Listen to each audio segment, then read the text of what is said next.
গত 11 সপ্তাহ ধরে ময়দার অভাবে বন্ধ ছিল গাজার প্রতিটি বেকারি। এক টুকরো রুটির জন্য হন্যে হয়ে ছুটেছে ক্ষুধার্ত মানুষ। ইসরায়েলের দেয়া কঠোর অবরোধের কারণে এখানে প্রবেশ করতে পারেনি খাবার, ওষুধ, এমনকি বন্ধ ছিল শিশু খাদ্য সরবরাহ। অবশেষে গত 21শে মে অবরুদ্ধ ভূখণ্ডে পৌঁছায় জাতিসংঘের খাদ্য সহায়তার একটি সীমিত চালান।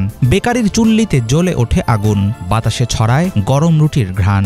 আন্তর্জাতিক চাপের মুখে মাত্র 90 থেকে 100টি ত্রাণের ট্রাক গাজায় ঢুকতে দিয়েছে ইসরায়েল। কিন্তু অপ্রতুল এই সাহায্যে কিছুতেই কাটবে না তীব্র খাদ্য ঘাটতি। তবে এমন পদক্ষেপে কিছুটা আশাবাদী স্থানীয় বাসিন্দারা। 21 তারিখ রাত 11টার দিকে বিশ্ব খাদ্য কর্মসূচির পক্ষ থেকে আটা এসে এখানে পৌঁছায়। সঙ্গে সঙ্গেই আমরা কাজ শুরু করে দিই। গাজায় এখন রীতিমতো দুর্ভিক্ষ চলছে। রুটি বানিয়ে সেগুলো সাধারণ নাগরিকদের মধ্যে বিতরণ করবে জাতিসংঘের সংস্থা। গত 2 মাস ধরে বন্ধ ছিল গাজার সব বেকারি।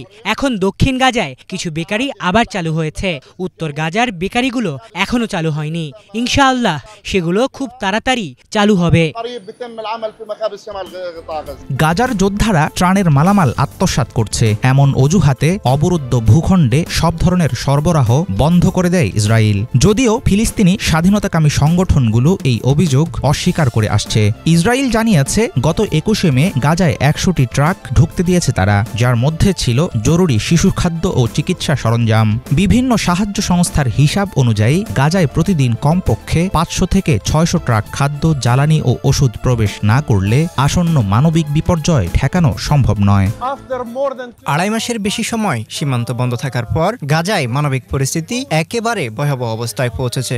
এখন আমাদের করণীয় হলো মানবিক সহায়তা পৌঁছানো অব্যাহত রাখা, সীমান্ত পথগুলো খোলার জন্য জোর দাবি জানানো, এর সাথে সাথে জরুরি খাদ্য যেন বিপদে থাকা মানুষের কাছে পৌঁছে সেটা নিশ্চিত করা। এটা করতে হলে সবার সহায়তা দরকার। আন্তর্জাতিক সম্প্রদায়, বিভিন্ন এনজিও এবং স্থানীয় জনগণের সহায়তা দরকার। যুদ্ধবিরতির সময় গাজায় প্রতিদিন প্রবেশ করত প্রায় 600 ট্রাক ত্রাণ সামগ্রী, অথচ এখন ঢুকছে 100টির কম। ক্ষুধাকে অস্ত্র বানিয়ে যেন গোটা জনপদকে মৃত্যুর মুখে ঠেলে দিচ্ছে ইসরায়েল। তেল আবিবের পরিকল্পিত এই খাদ্য সংকটকে এর মধ্যেই যুদ্ধাপরাধ হিসেবে চিহ্নিত করতে শুরু করেছে আন্তর্জাতিক মানবাধিকার সংগঠনগুলো। ইসরায়েলের দেয়া কঠোর অবরোধে সবচেয়ে বেশি ক্ষতিগ্রস্ত হচ্ছে সাধারণ ফিলিস্তিনিরা। ইউনিসেফ ও বিশ্ব খাদ্য কর্মসূচি সংস্থা জানিয়েছে উত্তর গাজায় শুরু হয়েছে দুর্ভিক্ষের মতো পরিস্থিতি। অপুষ্টিতে কাতর অসংখ্য শিশু, গাছের পাতা ও পশুর খাবার খেয়ে বেঁচে থাকার চেষ্টা করছে বহু মানুষ। নবজাতকেরা মারা যাচ্ছে দুধের অভাবে। হাসপাতালগুলোতে ওষুধ নেই, বিদ্যুৎ নেই, নেই কোনো চিকিৎসার ব্যবস্থা। এমন মানবেতর সময়ে গাজার দেইর আল বালাহ এলাকায় চালু হওয়া বেকারি যেন কিছুটা হলেও ছড়াচ্ছে আশার আলো। হাফিজুল ইসলাম, বাংলা ভিশন।